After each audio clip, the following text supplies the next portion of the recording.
Hi good morning. അപ്പോൾ നമ്മുടെ ഇന്നത്തെ റെസിപ്പി എന്ന് പറയുന്നത് ഒരു ചമ്മന്തി തോരനാണ് കേട്ടോ. സാധാരണ തോരനല്ല, ചമ്മന്തിയും പൊട്ടറ്റോയും എല്ലാം ചേർത്തിട്ടുള്ള ഒരു തോരൻ. നിങ്ങൾ ഇതുപോലെ ഉണ്ടാക്കി നോക്കിയിട്ടില്ലെങ്കിൽ ഉറപ്പായിട്ടും ട്രൈ ചെയ്ത് നോക്കിക്കോളൂ. ചോറിൻ്റെ കൂടെയും ചപ്പാത്തിയുടെ കൂടെയൊക്കെ കഴിക്കാൻ നല്ല ടേസ്റ്റാണ്. അപ്പോൾ എങ്ങനെയാണ് നമുക്ക് ഈ ചമ്മന്തി തോരൻ തയ്യാറാക്കുന്നത് നോക്കാം. നമുക്ക് നമ്മുടെ ഇൻഗ്രീഡിയൻസ് നോക്കാം. നമ്മളിപ്പോൾ ഒരു 3 ഉരുളക്കിഴങ്ങ് എടുത്തിട്ടുണ്ട്. അതിലേക്കായിട്ട് 1.25 കപ്പ് തേങ്ങ ചിരവിയതെടുത്തിട്ടുണ്ട്. പിന്നെ ഒരു 8 വറ്റൽമുളക് എടുത്തിട്ടുണ്ട്. 2 ഉള്ളി എടുത്തിട്ടുണ്ട്. ഉള്ളി തന്നെ ചേർക്കാം കേട്ടോ, സവോള ചേർത്തിട്ടുണ്ടെങ്കിൽ ടേസ്റ്റ് ഉണ്ടാവില്ല. അപ്പോൾ ആദ്യം നമുക്ക് ഈ ഉരുളക്കിഴങ്ങ് ഒന്ന് തൊലിയൊക്കെ മാറ്റി ചെറുതായിട്ട് കട്ട് ചെയ്തെടുക്കാം. അതിനുശേഷം നമുക്ക് ചമ്മന്തിയുടെ കാര്യങ്ങൾ നോക്കാം. ചമ്മന്തിക്കായിട്ടാണ് നമ്മൾ ഇത്രയും വറ്റൽമുളക് എടുത്തിട്ടുള്ളത്. വറ്റൽമുളക് തന്നെ ചേർക്കുക. മുളക് പൊടി ചേർത്താലും ടേസ്റ്റ് കുറവായിരിക്കും, വറ്റൽമുളകിൻ്റെ ആ ഒരു ടേസ്റ്റ് വരില്ല. പിന്നെയുള്ള കാര്യങ്ങളൊക്കെ നമുക്ക് ചേർക്കുമ്പോൾ പറയാം. അപ്പോൾ ആദ്യം ഞാൻ ഈ ഉരുളക്കിഴങ്ങ് തൊലിയൊക്കെ മാറ്റി ചെറുതായിട്ട് കട്ട് ചെയ്തെടുക്കട്ടെ. അപ്പോൾ നമ്മൾ നമ്മുടെ ഉരുളക്കിഴങ്ങ് തൊലിയൊക്കെ മാറ്റി കട്ട് ചെയ്തെടുത്തിട്ടുണ്ട്. ഈ ഒരു വലിപ്പത്തിലാണ് കട്ട് ചെയ്തിട്ടുള്ളത്. ഒരുപാട് വലിയ പീസുകൾ, നമ്മൾ മെഴുക്കുവരട്ടി ഉണ്ടാക്കുന്ന അത്രയും വലിയ പീസുകളല്ല, എന്നാൽ തീരെ ചെറിയ പീസുകളല്ല. ഇനി നമുക്ക് ഈ ഉരുളക്കിഴങ്ങൊന്ന് വേവിക്കാൻ വയ്ക്കാം. അതിനുശേഷം നമ്മുടെ ചമ്മന്തിയുടെ കാര്യങ്ങൾ നോക്കാം. അപ്പോൾ നമ്മളൊരു പാൻ വെച്ചിട്ടുണ്ട്. അതിലേക്ക് നമ്മൾ കട്ട് ചെയ്ത് വെച്ചിരിക്കുന്ന ഉരുളക്കിഴങ്ങ് ഇട്ട് കൊടുക്കാം. ഇതിലേക്ക് ഒരുപാട് വെള്ളം ചേർക്കാതെ വേവിച്ചെടുക്കണം. ചെറിയൊരളവിൽ വെള്ളം ചേർക്കണം. അപ്പോഴേ ഉരുളക്കിഴങ്ങ് പെർഫെക്റ്റ് ആയിട്ട് വെന്ത് വരുള്ളൂ. ഉരുളക്കിഴങ്ങിന് ആവശ്യമായിട്ടുള്ള ഉപ്പ്, അതുപോലെ തന്നെ ഒരു 1/4 ടീസ്പൂൺ മഞ്ഞൾപ്പൊടി ഇത്രയും ചേർത്തിട്ട് 1/2 കപ്പ് വെള്ളം ചേർത്ത് വേവിച്ചെടുക്കുക. 1/2 കപ്പ് തന്നെ വേണമെന്ന് നിർബന്ധമില്ല. ഞാൻ 1/2 കപ്പ് മുഴുവനും ഒഴിച്ചിട്ടില്ല, 1/4 കപ്പും കുറച്ചുകൂടി ഒഴിച്ചിട്ടുള്ളൂ. 1/2 കപ്പ് ഒഴിച്ചാലും കുഴപ്പമൊന്നുമില്ല. അപ്പോൾ ഇനി ഇത് നമുക്ക് അടച്ചു വെച്ച് വേവിച്ചെടുക്കാം. ഈ സമയത്ത് നമുക്ക് നമ്മുടെ ചമ്മന്തിയിലേക്കുള്ള കാര്യങ്ങളും കൂടി നോക്കാം.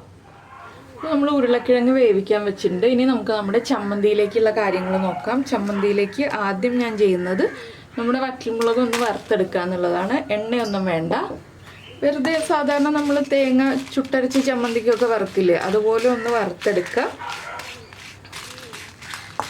എണ്ണ ചേർക്കാതെ വറുത്തെടുക്കുമ്പോഴാണ് കേട്ടോ ചമ്മന്തിക്ക് ടേസ്റ്റ് ഉണ്ടാവുക, ഈ ഒരു ചമ്മന്തിക്കൊക്കെ.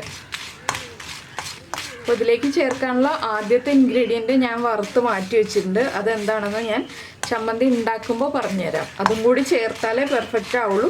ഇതുപോലെ ചമ്മന്തി ഉണ്ടാക്കിയിട്ട് നമുക്ക് തോരൻ ഉണ്ടാക്കാം, പക്ഷേ ആ ഒരു ഇൻഗ്രീഡിയൻറ്റും കൂടി ചേർത്തിട്ട് ചമ്മന്തി ഉണ്ടാക്കുമ്പോൾ ഒരു സ്പെഷ്യൽ ടേസ്റ്റാണ്. നിങ്ങൾ എന്തായാലും ഉറപ്പായിട്ടും ഒന്ന് ട്രൈ ചെയ്ത് നോക്കണം കേട്ടോ അത്. അപ്പോൾ ഇത് അധികം സമയം എടുക്കില്ല, മുളകൊന്ന് ചൂടായി വരാൻ അധികം സമയമൊന്നും എടുക്കില്ല. വേഗം തന്നെ മുളകിൻ്റെ കളറ് മാറി വരും. നമുക്ക് എളുപ്പത്തിൽ ചെയ്യാൻ പറ്റിയൊരു ചമ്മന്തിയാണിത്. അപ്പോൾ ഇതുപോലെ ഈ ചമ്മന്തി ചേർത്തിട്ട് നമ്മുടെ ഉരുളക്കിഴങ്ങ് തോരൻ ഉണ്ടാക്കി നോക്കിയിട്ടില്ലെങ്കിൽ ഉറപ്പായിട്ടൊന്ന് ട്രൈ ചെയ്ത് നോക്കിക്കോളൂ, നന്നായിട്ട് ഇഷ്ടപ്പെടും. അപ്പോൾ ഞാനിതിൻ്റെ കൂടെ ഉള്ളി ചേർക്കാത്തത് എന്താണെന്ന് വെച്ചാൽ ഉള്ളിക്ക് കുറച്ച് വേവ് കൂടുതലാണ് നമ്മുടെ മുളകിനേക്കാളും. അപ്പോൾ ഉള്ളിയും മുളകും ഒരുമിച്ച് ചേർത്തിട്ടുണ്ടെങ്കിൽ മുളക് കറക്റ്റായിട്ട് വെന്ത് വരും, ഉള്ളിക്ക് വേവ് കറക്റ്റ് ആവില്ല. ഉള്ളി മാത്രം വേറെ വേവിച്ചെടുക്കാമല്ലോ എന്ന് വിചാരിച്ചിട്ടാണ് ഞാനിങ്ങനെ രണ്ടായിട്ട് വറുത്തെടുക്കുന്നത്. നമ്മുടെ മുളകിൻ്റെ കളറൊക്കെ ഒന്ന് മാറി വരുന്നുണ്ട്, ഇതുപോലെ മുളകൊക്കെ ഒന്ന് വീർത്ത് വരുന്നുണ്ട്. ഇത്രയും മതി. നമുക്കിതൊരു പാത്രത്തിലേക്ക് മാറ്റാം. എന്താണെന്ന് വെച്ചാൽ മുളക് കരിഞ്ഞു പോകരുത്. ഇനിയിപ്പോൾ നമുക്ക് നമ്മൾ എടുത്ത് വെച്ചിരിക്കുന്ന 2 ഉള്ളി ഉണ്ടല്ലോ, ഈ ഉള്ളിയും കൂടി ഈ ചട്ടിയിലേക്ക് ഇട്ടിട്ട് ഒന്ന് വഴറ്റിയെടുക്കണം. ഉള്ളി മുറിച്ചൊന്നും ഇടേണ്ട ആവശ്യമില്ല, ഉള്ളി ഒന്ന് ചൂടായി കിട്ടിയാൽ മതി. ഉള്ളിയുടെ തൊലിയുടെ ഉള്ളിൽ കൂടി ചൂടൊക്കെ ഉള്ളിലേക്ക് കയറിക്കോളും. അപ്പോൾ തൊലിയോടുകൂടി ചുട്ടരയ്ക്കാറുണ്ട് നമ്മൾ, പക്ഷേ നമ്മൾ കുറച്ചുകൂടി വൃത്തിയായിട്ടിരിക്കാൻ വേണ്ടിയിട്ട് തൊലി മാറ്റിയിട്ടാണ് ഇപ്പോൾ ചുട്ടെടുക്കുന്നത്. ചുട്ടെടുക്കല്ല, നമ്മളിപ്പോൾ പാനിൽ ചൂടാക്കി എടുക്കുകയാണ്. സാധാരണ ചുട്ടാണ് എടുക്കുക.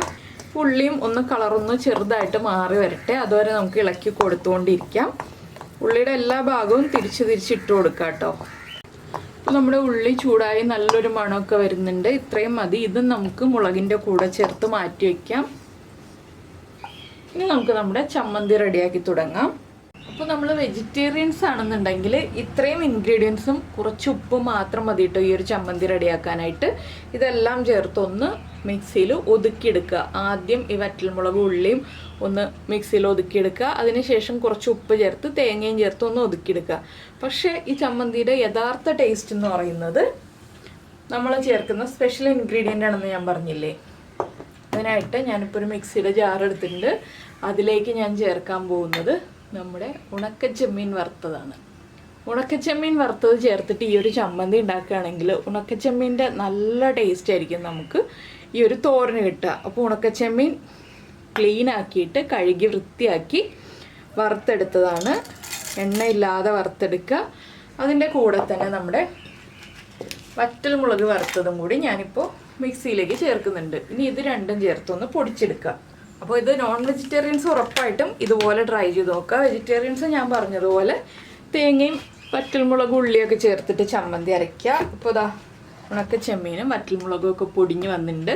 ഇനി ഇതിലേക്ക് നമുക്ക് നമ്മൾ എടുത്തു വെച്ചിരിക്കുന്ന ഉള്ളി, അതുപോലെ തന്നെ തേങ്ങ ചിരവിയത്. ഇപ്പോൾ തന്നെ നല്ലൊരു ഉണക്കച്ചെമ്മീൻ്റെ മണം വരുന്നുണ്ട് കേട്ടോ. ഈ ഒരു ചമ്മന്തി മാത്രം കൂട്ടിയാൽ നമുക്ക് സുഖമായിട്ട് ഊണ് കഴിക്കാം. നല്ലൊരു കറിയാണ്. പിന്നെ തോരനാക്കുമ്പോൾ കൂടുതൽ ടേസ്റ്റോട് കൂടി നമുക്ക് കഴിക്കാം. എന്താണെന്ന് വെച്ചാൽ ഉരുളക്കിഴങ്ങ് തോരന് സാധാരണ ഉണ്ടാകുന്നതിനേക്കാൾ ടേസ്റ്റ് ഇരട്ടിയായി കിട്ടും നമ്മൾ ഇതുപോലെ ചമ്മന്തി ഉണ്ടാക്കി ആ തോരൻ റെഡിയാക്കുമ്പോൾ. ഇനി ഇതിലേക്ക് കുറച്ച് ഉപ്പ് ചേർക്കണം. ചമ്മന്തിക്ക് ആവശ്യമായിട്ടുള്ള ഉപ്പ് ഞാനിപ്പോൾ ചെറിയൊരളവിലേ ഉപ്പ് ചേർക്കുന്നുള്ളൂ. ഇനി നമുക്ക് ആവശ്യമാണെങ്കിൽ ഉപ്പ് ചേർത്ത് കൊടുക്കാം. ഇനി വീണ്ടും ഇതൊന്ന് ഒതുക്കിയെടുക്കുക. വല്ലാതെ അരിഞ്ഞുകൊണ്ട് ചെറുതായിട്ടൊന്ന് ഒതുക്കിയെടുക്കുക. ഇപ്പോൾ നമ്മുടെ ഉണക്കച്ചെമ്മീൻ ചമ്മന്തി റെഡി ആയിക്കഴിഞ്ഞു. തരിതരിപ്പായിട്ടാണ് കിടക്കുന്നത്, വല്ലാതെ അരിഞ്ഞു പോയിട്ടില്ല. ഇനി നമുക്ക് നമ്മുടെ ഉരുളക്കിഴങ്ങ് വേവുമ്പോൾ ചമ്മന്തിയൊക്കെ ചേർത്ത് തോരൻ റെഡിയാക്കാം. അപ്പോൾ നമ്മുടെ ഉരുളക്കിഴങ്ങൊക്കെ നന്നായിട്ട് വെന്ത് വന്നിട്ടുണ്ട്. ഇതുണ്ടോ, വെള്ളമൊക്കെ വറ്റി ഉരുളക്കിഴങ്ങൊന്ന് മുറിച്ച് നോക്കിയിട്ടുണ്ടെങ്കിൽ നന്നായിട്ട് വെന്ത് ഉടഞ്ഞു വരും. അപ്പോൾ ഇനി നമുക്കിതിലേക്ക് നമ്മൾ റെഡിയാക്കി വെച്ചിരിക്കുന്ന ചമ്മന്തി ചേർത്തൊന്ന് ഇളക്കുക. ഇതിൽ നിങ്ങൾക്ക് വറവിടണം എന്നുണ്ടെങ്കിൽ വറവിടാം. ഞാനിപ്പോൾ വറവിടുന്നില്ല. ഇതുപോലൊന്ന് ഇളക്കി മിക്സ് ചെയ്യാം. നമ്മുടെ ചമ്മന്തി നന്നായിട്ട് ഉരുളക്കിഴങ്ങിലേക്ക് പിടിച്ചു വരണം. ആ രീതിയിലൊന്ന് പൊതിഞ്ഞിരിക്കുന്ന രീതിയിലൊന്ന് ഇളക്കി മിക്സ് ചെയ്ത് 1 മിനിറ്റ് ഒന്ന് ലോ ഫ്ലെയിമിൽ അടച്ചു വയ്ക്കാം. ഈ ചമ്മന്തി ഒന്ന് ഉരുളക്കിഴങ്ങിലേക്ക് പിടിച്ചു വരാൻ വേണ്ടിയാണ്. ഒരുപാട് പിടിച്ചു വരണം എന്നുണ്ടെങ്കിൽ കുറച്ച് വെള്ളമൊക്കെ വേണം. നമ്മൾ വെള്ളം ചേർക്കാതെയാണല്ലോ ഇപ്പോൾ ചമ്മന്തി ചേർത്തിരിക്കുന്നത്. അപ്പോൾ ഇതൊന്ന് ഇതുപോലെ ആക്കി വയ്ക്കുക. ഉപ്പുണ്ടോ നോക്കുക. ഉപ്പില്ലാന്നുണ്ടെങ്കിൽ ഉപ്പ് ചേർത്ത് കൊടുക്കുക. അപ്പോൾ വറവിടുമ്പോൾ നമ്മൾ വറ്റൽമുളകും കറിവേപ്പിലയും കടുകും ചേർത്തിട്ടാണ് വറവിടേണ്ടത്. ഈ തോരനൊന്ന് ചൂടായി വന്നു കഴിയുമ്പോൾ നമുക്ക് വറവിട്ടെടുക്കാം. ഇല്ലെങ്കിൽ പച്ച വെളിച്ചെണ്ണ ഒഴിച്ചെടുക്കാം. പക്ഷെ പച്ച വെളിച്ചെണ്ണ ഒഴിച്ചെടുക്കുന്നതിനേക്കാൾ ടേസ്റ്റ് വറവിട്ടെടുക്കുന്നതാണ്. അപ്പോൾ നമ്മുടെ തോരനൊന്ന് ചൂടായി വരട്ടെ. ഒരുപാട് സമയം ചൂടാക്കരുത് കേട്ടോ. അതുപോലെ ഹൈ ഫ്ലെയിമിൽ വെച്ചും ചൂടാക്കരുത്. അപ്പോൾ നിങ്ങൾക്ക് ഈ ഒരു റെസിപ്പി ഇഷ്ടമായിട്ടുണ്ടാവുമെന്ന് വിചാരിക്കുന്നു. ഇഷ്ടമായിട്ടുണ്ടെങ്കിൽ നിങ്ങൾ ഉറപ്പായിട്ടൊന്ന് കമൻറ്റ് ചെയ്യാനും ലൈക്ക് ചെയ്യാനും ഒക്കെ മറന്നു പോകരുത് കേട്ടോ. അതുപോലെ തന്നെ നമ്മുടെ ചാനൽ ആദ്യമായിട്ട് കാണുകയാണെങ്കിൽ നമ്മുടെ വീഡിയോ പ്രസൻറ്റ് ചെയ്യുന്ന രീതിയൊക്കെ ഇഷ്ടമായെന്നുണ്ടെങ്കിൽ നമ്മുടെ ചാനലൊന്ന് സബ്സ്ക്രൈബ് ചെയ്ത് സപ്പോർട്ട് ചെയ്യണേ. സബ്സ്ക്രൈബ് ചെയ്യുന്നതിന് ഈ വീഡിയോയുടെ താഴെയുള്ള റെഡ് സബ്സ്ക്രൈബ് ബട്ടൺ ഒന്ന് ക്ലിക്ക് ചെയ്യുക. അതിൻ്റെ റൈറ്റ് സൈഡിലുള്ള ബെല്ലൈക്കണും ക്ലിക്ക് ചെയ്യുക. അപ്പോൾ ഓൾ എന്ന് പറഞ്ഞിട്ടൊരു ഓപ്ഷൻ കാണാം. ആ ഓളും കൂടി പ്രസ് ചെയ്തിട്ടുണ്ടെങ്കിൽ ഞാൻ എപ്പോഴും വീഡിയോ അപ്ലോഡ് ചെയ്യുമ്പോൾ നിങ്ങൾക്ക് നോട്ടിഫിക്കേഷൻ വരും. ഈ തോരൻ കാണുമ്പോൾ തന്നെ ഒരു പ്രത്യേക ഭംഗിയില്ലേ. നിങ്ങൾക്ക് എത്രത്തോളം കാണാൻ പറ്റുന്നുണ്ടെന്ന് അറിയില്ല. നമ്മുടെ വറ്റൽമുളകിൻ്റെ തരികളെല്ലാം ചേർന്ന് ആ തേങ്ങയും എല്ലാം മിക്സായിട്ട് നല്ല ഭംഗിയുള്ളൊരു തോരനാണ്. അപ്പോൾ ഞാനിനി ഫ്ലെയിം ഓഫ് ചെയ്യാണ്. നമുക്ക് വറവിടാനുള്ള കാര്യങ്ങൾ നോക്കാം. ഞാൻ നേരത്തെ നമ്മുടെ ഉള്ളിയൊക്കെ വറുത്തെടുത്ത അതേ ചട്ടി തന്നെ വയ്ക്കുകയാണ്. അപ്പച്ചട്ടിയാണ്. അപ്പോൾ നമ്മൾ നേരത്തെ വറ്റൽമുളകൊക്കെ വറുക്കാനെടുത്ത് അതേ ചട്ടി തന്നെ വെച്ചിട്ടുണ്ട്. ചട്ടി ഒന്ന് ചൂടായി വരട്ടെ. അപ്പച്ചട്ടിയാണ് കേട്ടോ. അപ്പച്ചട്ടിയാണെന്ന് വെച്ചിട്ട് ഇതുപോലെയുള്ള ചെറിയ കാര്യങ്ങളൊക്കെ ചെയ്തു എന്ന് വെച്ചിട്ട് കുഴപ്പമൊന്നുമില്ല. ഞാൻ വേറൊരു പാത്രവും കൂടി കഴുകി എടുക്കണ്ടല്ലോ എന്ന് വിചാരിച്ചിട്ടാണ് അപ്പച്ചട്ടി തന്നെ വെച്ചിട്ടുള്ളത്. അപ്പോൾ എൻ്റെ കയ്യിൽ കറിവേപ്പില ഇല്ലാത്തതുകൊണ്ട് ഞാൻ വറ്റൽമുളകും കടുകും മാത്രം ചേർത്തിട്ടാണ് വറവിടാൻ പോകുന്നത്. എന്താണെന്ന് വെച്ചാൽ കറിവേപ്പില ഉണങ്ങിപ്പോയി. അപ്പോൾ നമുക്ക് ആദ്യം ചട്ടിയിലേക്ക് കുറച്ച് വെളിച്ചെണ്ണ ഒഴിക്കാം. നമ്മുടെ കടുകൊക്കെ പൊട്ടി വരാൻ ആവശ്യമായിട്ടുള്ള വെളിച്ചെണ്ണ നന്നായിട്ട് ചൂടായി വരുമ്പോൾ നമുക്കിതിലേക്ക് കടുക് ചേർത്ത് കൊടുക്കണം. അപ്പോൾ കടുക് നമ്മൾ വേഗം തന്നെ ചേർത്തിട്ടുണ്ടെങ്കിൽ പൊട്ടാൻ കുറേ സമയമെടുക്കും. വെളിച്ചെണ്ണ നന്നായിട്ട് ചൂടായിട്ട് മാത്രം കടുക് ചേർത്ത് കൊടുക്കുക. വെളിച്ചെണ്ണ ചൂടായി തുടങ്ങുന്നുണ്ട്. ഒന്നുകൂടി ആവട്ടെ. അപ്പോൾ നമ്മുടെ വെളിച്ചെണ്ണ ചൂടായി വന്നിട്ടുണ്ട്. നമുക്കിതിലേക്ക് കടുക് ചേർത്ത് കൊടുക്കാം. അപ്പോൾ നമ്മുടെ കടുകൊക്കെ പൊട്ടി കഴിയുന്നുണ്ട്. നമുക്കിതിലേക്ക് വറ്റൽമുളക് ചെറുതായിട്ട് കട്ട് ചെയ്തിട്ട് ചേർത്ത് കൊടുക്കാം. വല്ലാതെ വലിപ്പം കൂടണ്ടല്ലോ. ഈ സമയത്ത് തന്നെ കറിവേപ്പിലയും ചേർക്കുക. കറിവേപ്പില ഉണ്ടെങ്കിൽ ഇനി നമുക്കിത് നമ്മുടെ തോരനിലേക്ക് ചേർത്ത് കൊടുക്കാം. അപ്പോൾ ഞാൻ വറവ് തോരനിലേക്ക് ചേർക്കുകയാണ്. ഈ വെളിച്ചെണ്ണയും എല്ലാം കൂടി ചേർത്തിട്ട് അങ്ങോട്ട് ഒഴിക്കുക. ഇളക്കുക. ഒന്ന് മിക്സ് ചെയ്യുക. ഈ തോരനൊക്കെ ചൂടോടുകൂടി തന്നെ ചോറിൻ്റെ കൂടെ ചേർത്ത് കഴിച്ചാൽ ടേസ്റ്റ് തന്നെയാണ് കേട്ടോ. ചൂട് ചോറും ചൂട് തോരനും ഒക്കെ ചേർത്ത് കഴിക്കുമ്പോൾ നല്ല ടേസ്റ്റ് തന്നെയാണ്. അപ്പോൾ നിങ്ങൾ എന്തായാലും ട്രൈ ചെയ്ത് നോക്കുമെന്ന് വിചാരിക്കുന്നു. നമുക്ക് നമ്മുടെ അടുത്തൊരു റെസിപ്പിയുമായിട്ട് അടുത്ത ദിവസം വീണ്ടും കാണാം.